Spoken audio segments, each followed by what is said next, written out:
May nanalo na, yan ang nagkakaisang komento ng mga fans at netizens patungkol sa rumored couple na sina Alden Richards at Catherine Bernardo.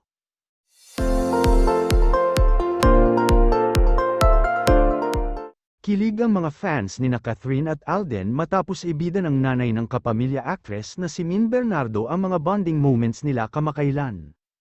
Nag-share si Mommy Min ng short video sa kanyang Instagram page na kuha sa unang mall show nina Kath at Alden para sa reunion movie nilang Hello, Love, Again, ang part 2 ng box office hit nilang Hello, Love, Goodbye noong 2019.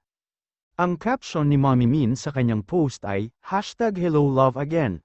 Thanks Tita Kath and Tito Tisoy for QQ's first mall show experience, till next.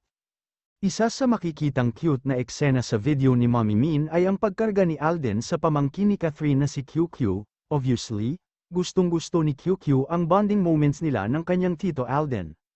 Sa isang bahagi ng video, makikitang magkakasama na sina Mommy Min, Alden, QQ, at ang isa pang pamangkin ni Catherine na si Lexine. Sa bandang huli ng IG post ni Mommy Min ay ipinakita naman ang performance ng Kath din sa stage ng mall show nila na ginanap sa Nuvali last Saturday, October 5.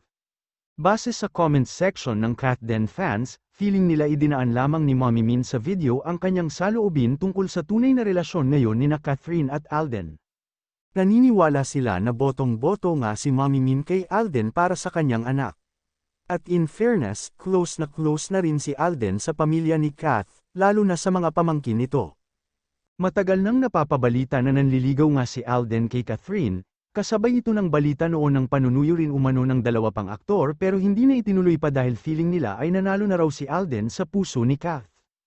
Nabalita noon na pumoporma rin daw sina Jericho Rosales at Donnie Pangilinan kay Kath pero walang kumpirmasyon o pagde-deny na ibinigay ang mga taong involved sa issue. Sa ngayon happy na si Echo sa bago niyang jowang si Janine Gutierrez, hanggang ngayon naman ay hindi pa rin nagsasalita sina Alden at Catherine kung ano na ba talaga ang estado ng kanilang relasyon.